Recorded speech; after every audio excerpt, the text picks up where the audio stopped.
Good afternoon. We are now going into the next complementary paper of the next semester, that is foreign trade, fundamentals of foreign trade.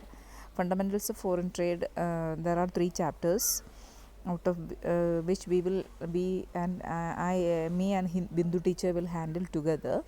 So I am going to handle the I think it is the second or first, I think it is a first module, that is economic integration of foreign trade, fundamentals of foreign trade, economic integration.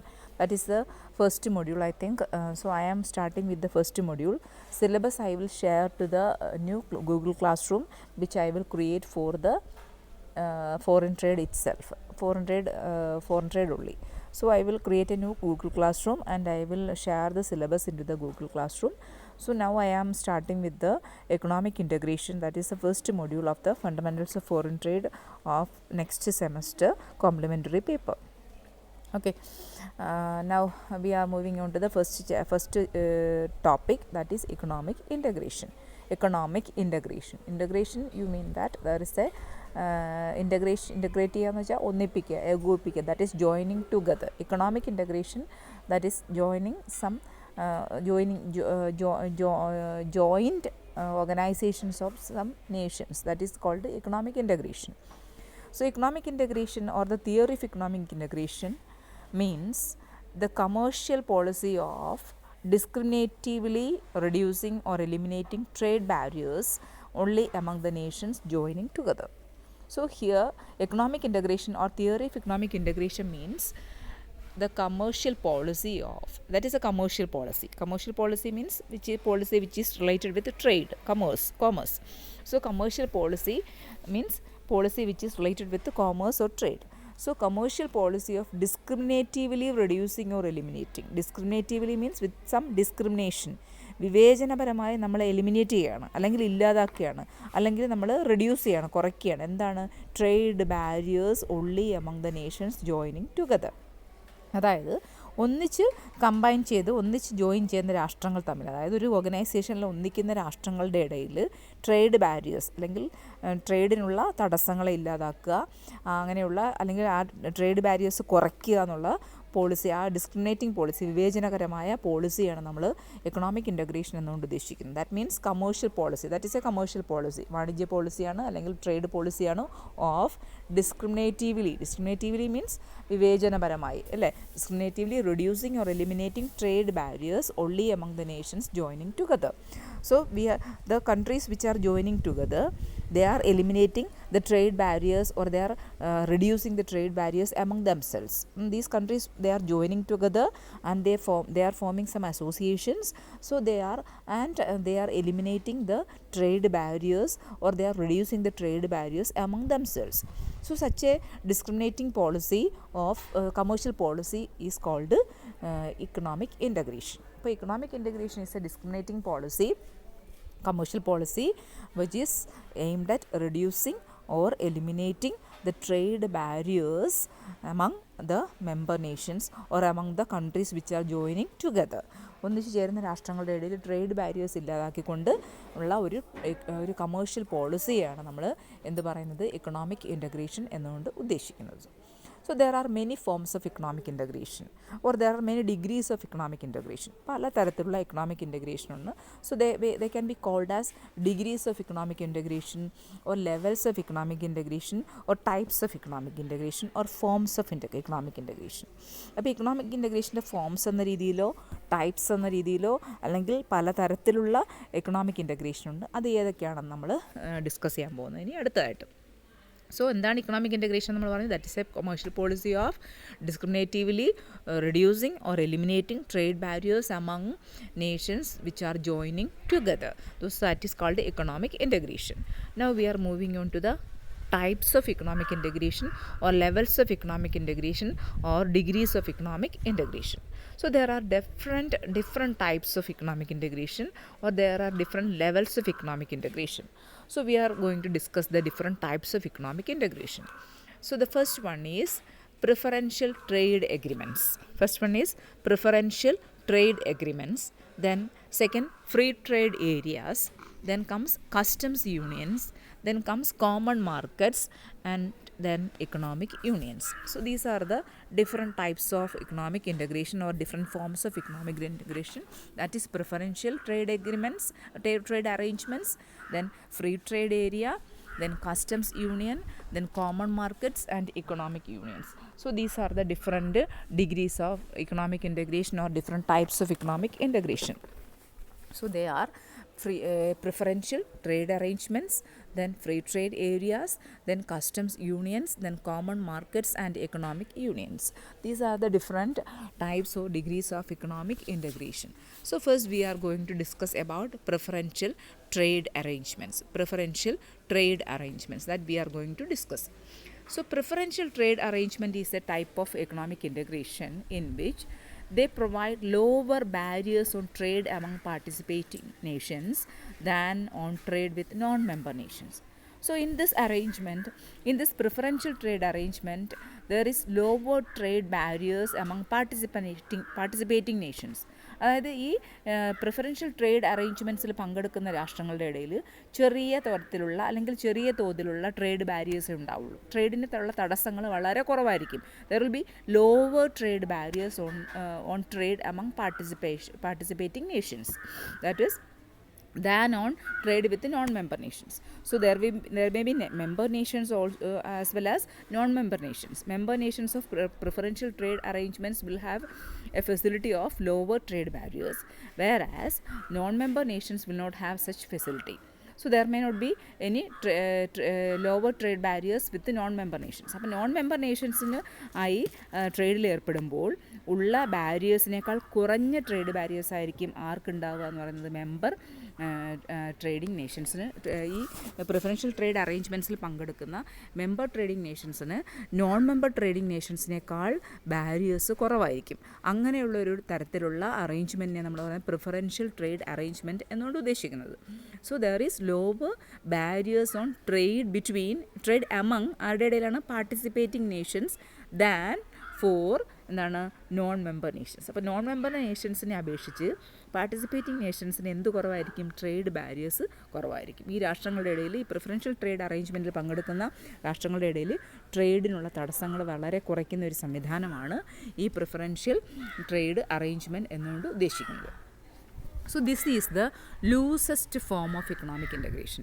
Economic ഇൻ്റഗ്രേഷൻ്റെ ഏറ്റവും ലൂസായിട്ടുള്ള ഏറ്റവും എന്താണ് tightness കുറഞ്ഞിട്ടുള്ള ഒരു തരത്തിലുള്ള economic ഇൻ്റഗ്രേഷനാണ് preferential trade arrangements എന്ന് പറയുന്നത്. ഇപ്പോൾ ഒരു ഉദാഹരണമായിട്ട് പറയുന്നത് ബെസ്റ്റ് എക്സാമ്പിൾസ് എന്ന് പറയുന്നത് preferential trade arrangement best example എന്ന് വെച്ചാൽ ബ്രിട്ടീഷ് കോമൺവെൽത്ത് പ്രിഫറൻസ് സ്കീമാണ്. That was established in 1932 by United Kingdom or Britain with members as well as some other former members of British Empire. So United kingdom ആണ് ഇത് start ചെയ്തത് 1932 British Commonwealth preference സ്കീമാണ് ഏറ്റവും best example എന്ന് പറയുന്നത്. Preferential trade അറേഞ്ച്മെൻറ്റിൻ്റെ ഏറ്റവും നല്ല ഉദാഹരണം എന്ന് പറയുന്നത് ബ്രിട്ടീഷ് കോമൺവെൽത്ത് പ്രിഫറൻസ് സ്കീമാണ്. That was established in 1932 with United Kingdom as the member and some other former members of the British Empire. British എംപയറിലെ മുൻ രാജ്യങ്ങളും ചേർന്നിട്ടുള്ള ഒരു സംവിധാനമായിരുന്നു പ്രിഫറൻഷ്യൽ ട്രേഡ് അറേഞ്ച്മെൻറ്റ്സ് എന്ന് പറഞ്ഞാൽ. അറേഞ്ച്മെൻറ്റ്സിൽ പെടുന്ന ബ്രിട്ടീഷ് കോമൺവെൽത്ത് പ്രിഫറൻസ് സ്കീം എന്ന് പറയുന്നത് that was established in the year 1932. So that is called preferential trade arrangements. So that is the first form of economic integration. So preferential trade arrangements എന്ന് വെച്ചാൽ there is lower barriers for trade among members than for non-member nations. Okay. Now we are moving on to the next form, that is free trade area. So this is another form of economic integration. Economic ഇൻ്റഗ്രേഷൻ്റെ വേറൊരു തരത്തിലുള്ള രൂപമാണ് ഏതെന്ന് പറയുന്നത് free trade area എന്ന് പറയുന്നത്. So in this case all barriers are removed on trade among members. So whatever barriers are there for trade, all these barriers are removed on trade among members. That is the peculiarity of free trade areas. എന്തൊക്കെ barriers ഉണ്ട് ട്രേഡിന്, ആ തടസ്സങ്ങളെല്ലാം barriers മൊത്തം ഇല്ലാതാക്കുന്ന ഒന്നാണ് free trade area എന്ന്. പക്ഷേ each nation retains its own barriers to trade with non members. പക്ഷേ non മെമ്പേഴ്സായിട്ട് ട്രേഡ് ചെയ്യുമ്പോൾ ഓരോ രാഷ്ട്രത്തിനും അവരുടേതായ ബാരിയേഴ്സ് കീപ്പ് ചെയ്യാൻ പറ്റും. അപ്പോൾ മെമ്പേഴ്സിനിടയിൽ എന്തുണ്ടാവില്ല, there is no trade barriers among members. There is not any form of trade barriers among members. മെമ്പേഴ്സിനിടയിൽ ഒരു തരത്തിലുള്ള ട്രേഡ് ബാരിയേഴ്സും ഉണ്ടാവില്ല. പക്ഷേ എന്താണ്, there is each nation can retain or maintain its own trade barriers with non-members. നോൺ-മെമ്പേഴ്സായിട്ട് trade ചെയ്യുമ്പോൾ ഓരോ രാജ്യത്തിനും അവരുടേതായ ട്രേഡ് ബാരിയേഴ്സ് മെയിൻറ്റെയിൻ ചെയ്യാൻ പറ്റും. അങ്ങനെയുള്ളൊരു സംവിധാനമാണ് ഫ്രീ ട്രേഡ് ഏരിയ എന്ന് പറയുന്നത്. The best examples are the European Free Trade Association or EFTA. European Free Trade Association EFTA that was formed in 1960. 1960 form ചെയ്ത യൂറോപ്യൻ ഫ്രീ ട്രേഡ് അസോസിയേഷൻ ആണ് ഇതിന് ഏറ്റവും ഫ്രീ ട്രേഡ് ഏരിയയ്ക്ക് ഏറ്റവും പ്രധാനപ്പെട്ട എക്സാമ്പിൾ എന്ന് പറയുന്നത്. It has formed in 1960 by UK as well as Austria, then Denmark, Norway, Portugal, Sweden, Switzerland. So these countries joined together in 1960 and they have formed an association that is called European Free Trade Association that was formed in 1960. That is an example for free trade area. So the member countries are United Kingdom, Austria, Denmark, Norway, Portugal, Sweden as well as Switzerland. These were the countries which have formed the European Free Trade Association. So another example is NAFTA. NAFTA means North American Free Trade Agreement. NAFTA, North American Free Trade Agreement, that was formed by United States, then Canada and Mexico in the year 1993. So in the year 1993, United States, Canada and Mexico, they have formed another association that is called North American Free Trade Agreement. North American Free Trade Agreement that was formed in 1993. And there is another one that is Southern Common Market, that is Mercosur, which was formed by Argentina, Brazil, Paraguay and Uruguay in 1991. So in 1991, Argentina, Brazil, Paraguay and Uruguay, they formed together and also they have also formed a free trade area that is called Southern Common Market, that is Mercosur. Mercosur that was formed by these countries, these these four countries, that is Argentina, Brazil, Paraguay and Uruguay. This Southern Common Market or Mercosur was formed in year 1991. So these three are the examples for free trade area. Free trade ഏരിയയ്ക്ക് ഉദാഹരണങ്ങളാണ് ഏതൊക്കെയാണ്? European free trade association, then comes NAFTA, then comes Southern Common Market അഥവാ മെർക്കോസർ എന്ന് പറയുന്നത്. അപ്പോൾ ഈ മൂന്നെണ്ണമാണ് പ്രധാനമായിട്ടും free trade ഏരിയയ്ക്ക് ഉദാഹരണങ്ങളായിട്ടുള്ളത്. Okay, now comes the third form of economic integration or third type of economic integration, that is called customs union. Customs union. So first one was preferential trade arrangements, second one was free trade area, and the third one is customs union. So this is another form of economic integration. So in customs union, it allows no tariff or no or other barriers on trade among members. And in addition, so like in free trade area, so as in free trade area, in customs union also there are no tariff or other barriers on trade among members. മെമ്പേഴ്സിനിടയിൽ ട്രേഡിന് എന്തുണ്ടാവില്ല, ബാരിയേഴ്സോ ഒന്നും ഉണ്ടാവില്ല, ടാരിഫോ ഒന്നും ഉണ്ടാവില്ല. പക്ഷേ in addition it harmonises trade policies towards the rest of the world. മാത്രമല്ല ഇതിനകത്ത് അധികമായിട്ടൊരു കാര്യം കൊണ്ട് there is a harmony, there is a unanimity in trade policies towards the rest of the world. മാത്രമല്ല ഈ രാജ്യങ്ങൾ, ഈ മെമ്പർ കൺട്രീസ് മറ്റു രാജ്യങ്ങൾ, അതായത് മെമ്പർ കൺട്രീസ് അല്ലാത്ത രാജ്യങ്ങളിലേക്ക് അവിടേക്ക് അവർക്ക് ഫോളോ ചെയ്യുന്ന ട്രേഡ് പോളിസിയിൽ ഒരു യുനാനിമിറ്റി, ഒരു ഏകതയുണ്ട്, ഒരു ഐക്യമുണ്ട്. ഓക്കെ, അങ്ങനെയുള്ള ഒന്നാണ് കസ്റ്റംസ് യൂണിയൻ. അപ്പോൾ കസ്റ്റംസ് യൂണിയൻ്റെ പ്രത്യേകത എന്ന് പറഞ്ഞാൽ ഫ്രീ ട്രേഡ് ഏരിയ പോലെ there is no barriers for trade among themselves, among the members. മെമ്പേഴ്സിനിടയിൽ എന്തില്ല, there is no barriers for trade. At the same time, they follows a common trade policy or tariff rate, etc. Towards the rest of the world. മാത്രമല്ല ഈ members അല്ലാത്ത non മെമ്പേഴ്സായ രാഷ്ട്രങ്ങളുടെ ഇടയിലേക്ക് അവർ follow ചെയ്യുന്ന trade പോളിസിയും common ആയിരിക്കും. ഈ customs യൂണിയനിലുള്ള ആൾക്കാർ follow ചെയ്യുന്ന ഒരു ട്രേഡ് പോളിസിയും റെസ്റ്റ് ഓഫ് ദ വേൾഡിനോട്, ലോകത്തെ മറ്റു രാഷ്ട്രങ്ങളോട് അവർ ഫോളോ ചെയ്യുന്ന ഒരു ട്രേഡ് പോളിസിയും കോമൺ ആയിരിക്കും. അതാണ് കസ്റ്റംസ് യൂണിയൻ്റെ പ്രത്യേകത. അതിലേറ്റവും പ്രധാനപ്പെട്ട എക്സാമ്പിൾ എന്ന് പറയുന്നത് യൂറോപ്യൻ യൂണിയനാണ്. യൂറോപ്യൻ യൂണിയൻ, EU അല്ലെങ്കിൽ യൂറോപ്യൻ കോമൺ മാർക്കറ്റ് എന്ന് വിളിക്കാം നമുക്ക്. It is formed in 1957. 1957 by West Germany, France, Italy, Belgium, Netherlands, Luxembourg. So these countries have formed the European Union in the year 1957. The countries are West Germany, France, Italy, Belgium, Netherlands, Luxembourg. So these countries formed, and these countries joined together and formed the European Union or European Common Market. Okay. So another example is Solvereign or Customs Union, that was established in 1834. 1834 established ചെയ്ത Solvereign or Customs Union എന്ന് പറയുന്നത് വേറൊരു എക്സാമ്പിളാണ്. That is formed by a large number of sovereign German states. ജർമ്മനിയിലെ ധാരാളം സ്വതന്ത്ര രാഷ്ട്രങ്ങൾ ചേർന്നിട്ടാണ് ഈ സോൾവേറിൻ എന്ന് പറയുന്ന ഒരു കസ്റ്റംസ് യൂണിയൻ ഉണ്ടാക്കിയെടുത്തത്. And that was very significant during the Bismarck's unification of Germany in 1870. 1870 ജർമ്മനിയുടെ ഏകീകരണത്തിനായി പ്രവർത്തിച്ചത് ബിസ്മാർക്കായിരുന്നു. ബിസ്മാർക്കിനെ കുറിച്ച് നിങ്ങൾ കേട്ടിട്ടുണ്ടാവും. ബിസ്മാർക്ക് എന്ന് പറയുന്ന ഒരാളാണ് ജർമ്മനിയുടെ ഏകീകരണത്തിനായിട്ട് പ്രവർത്തിച്ചത്. അപ്പോൾ അന്ന് ജർമ്മനിയുടെ ഏകീകരണത്തിനായിട്ട് പ്രവർത്തിച്ചപ്പോൾ അന്ന് ജർമ്മൻ ഏകീകരണത്തിനായിട്ട് വളരെയധികം സിഗ്നിഫിക്കൻ്റ് ആയിട്ടുള്ള ഒരു പ്രധാനപ്പെട്ട ജർമ്മൻ സ്റ്റേറ്റുകളുണ്ടായിരുന്നു. അപ്പോൾ ഈ ജർമ്മൻ സ്റ്റേറ്റുകളെല്ലാം കൂടെ ചേർന്നിട്ടാണ് ഈ സോൾവേറിൻ എന്ന് പറയുന്ന ഒരു കസ്റ്റംസ് യൂണിയൻ ഉണ്ടാക്കിയത്. ആ കസ്റ്റംസ് യൂണിയൻ 1834 ധാരാളം ജർമ്മൻ പരമാധികാര സ്റ്റേറ്റുകൾ ചേർന്നാണ് ഉണ്ടാക്കിയത്. അത് ഈ ബിസ്മാർക്കിൻ്റെ നേതൃത്വത്തിലുള്ള ജർമ്മനിയുടെ ഏകീകരണത്തിന് വളരെയധികം സഹായിച്ച ഒന്നായിരുന്നു ഈ സോൾവേറിൻ എന്ന് പറയുന്ന കസ്റ്റംസ് യൂണിയൻ എന്ന് പറയുന്നത്. ഓക്കെ. അപ്പോൾ കസ്റ്റംസ് യൂണിയൻ എന്ന് പറഞ്ഞാൽ എന്താണ് പ്രത്യേകത? ഫ്രീ ട്രേഡ് ഏരിയ പോലെ there are no tariff among member nations. അതോടൊപ്പം തന്നെ എന്താണ്, they are following a common trade policy towards the rest of the world. ലോകത്തെ മറ്റു രാജ്യങ്ങളുമായി അവരൊരു കോമൺ ട്രേഡ് പോളിസി ആയിരിക്കും ഫോളോ ചെയ്യുന്നത്. അങ്ങനെയുള്ള ഒന്നാണ് ഈ കസ്റ്റംസ് യൂണിയൻ. ഏറ്റവും പ്രധാനപ്പെട്ട എക്സാമ്പിൾ എന്ന് പറയുന്നത് യൂറോപ്യൻ യൂണിയനാണ്. It is formed by it is also called European Common Market. That is formed in 1957 by West Germany, France, Italy, Belgium, Netherlands, Luxembourg etcetera. So another example is Solverein. It is also called a customs union that is established in 1834 by a large number of sovereign German states. Okay, that is the third form of economic integration, that is customs union. Then comes common market.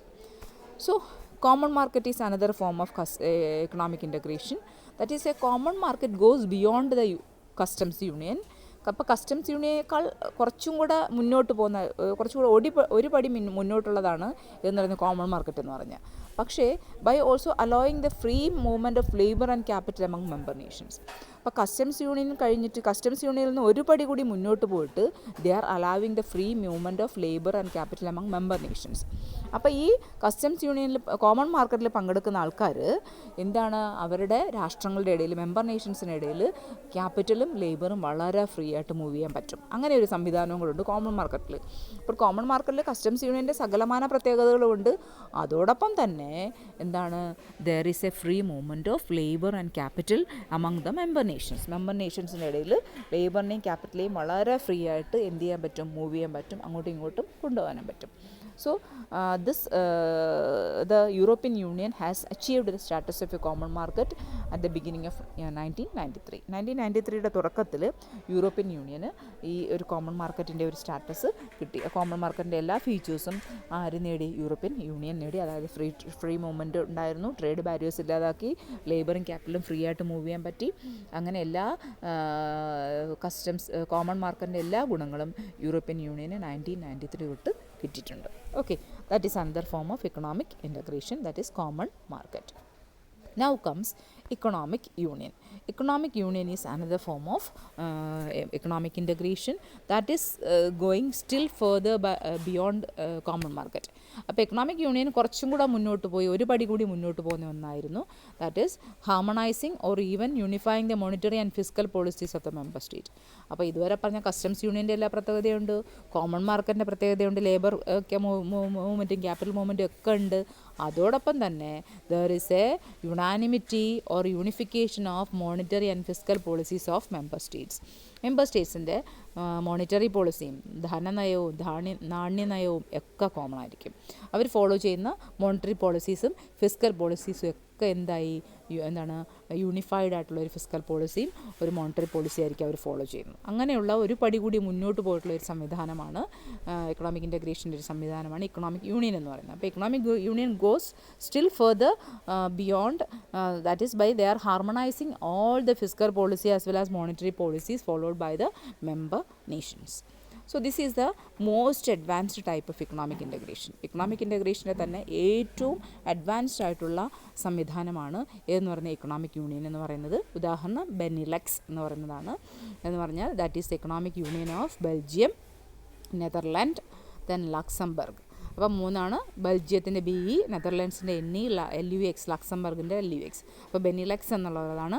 അത് ഏറ്റവും പ്രധാനപ്പെട്ട ഒരു economic union എക്സാമ്പിളാണ്.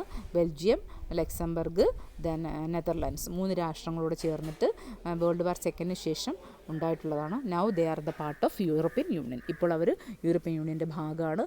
World War സെക്കൻഡിന് ശേഷം 2ാം ലോക മഹായുദ്ധത്തിന് ശേഷം രൂപം കൊണ്ട ബെനിലക്സ് എന്ന് പറയുന്നത് that is an example of economic union. Okay, an example of complete economic and monetary union is United States. അതേപോലെയുള്ള വളരെ പ്രധാനപ്പെട്ട ഒരു പൂർണ്ണമായും economic and monetary union, economic യൂണിയനും മോണിറ്ററി യൂണിയനും ആയിട്ടുള്ള ഒന്നാണ് യുണൈറ്റഡ് സ്റ്റേറ്റ്സ് എന്ന് വെച്ചാൽ. അപ്പോൾ മോണിറ്ററി പോളിസിയും ഫിസ്ക്കൽ പോളിസിയും ഒക്കെ സെയിം ആയിരിക്കും. അപ്പോൾ അങ്ങനെയുള്ള ഒന്നിന് ഉദാഹരണമാണ് യുണൈറ്റഡ് സ്റ്റേറ്റ്സ് എന്ന് പറയുന്നത്. ഓക്കെ, അപ്പം that is the last important form of economic integration, that is economic union. Economic union എന്ന് വെച്ചാൽ കുറച്ചുകൂടെ മുന്നോട്ട് പോയി കസ്റ്റംസ് യൂണിയൻ്റെയൊക്കെ കോമൺ മാർക്കറ്റിൻ്റെ ഒക്കെ പ്രത്യേകതകളുണ്ടാവും. അതോടൊപ്പം തന്നെ പ്രത്യേകത എന്ന് വെച്ചാൽ എന്താണ്, മോണിറ്ററി പോളിസിയും ഫിസ്ക്കൽ പോളിസിയും ഒരേപോലെ ആയിരിക്കും. ഇവരെല്ലാ രാഷ്ട്രങ്ങളും മെമ്പർ കൺട്രീസ് ഫോളോ ചെയ്യുന്ന മോണിറ്ററി പോളിസിയും ഫിസ്ക്കൽ പോളിസിയും ഒക്കെ സെയിം ആയിരിക്കും. അങ്ങനെയുള്ളൊരു സംവിധാനമാണെന്ന് പറയുന്നത് എക്കണോമിക് യൂണിയൻ എന്ന്. അപ്പോൾ ഏറ്റവും പ്രധാനപ്പെട്ട എക്സാമ്പിൾ എന്ന് വെച്ചാൽ ബെനിലക്സ് ആണ്. ഏതൊക്കെ രാഷ്ട്രങ്ങളാണ്? ബെൽജിയം, നെതർലാൻഡ്സ്, ലക്സംബർഗ് തുടങ്ങിയ രാജ്യങ്ങൾ ചേർന്നിട്ടുള്ളത്. Now they are part of European Union. Okay, another recent development which can be analyzed with the same concept is എന്താണ്, duty free zones or free economic zones. ഇതേപോലുള്ള ഒരു കോൺസെപ്റ്റാണ് ഡ്യൂട്ടി ഫ്രീ സോൺസ് അഥവാ free economic zones എന്ന് പറയുന്നത്.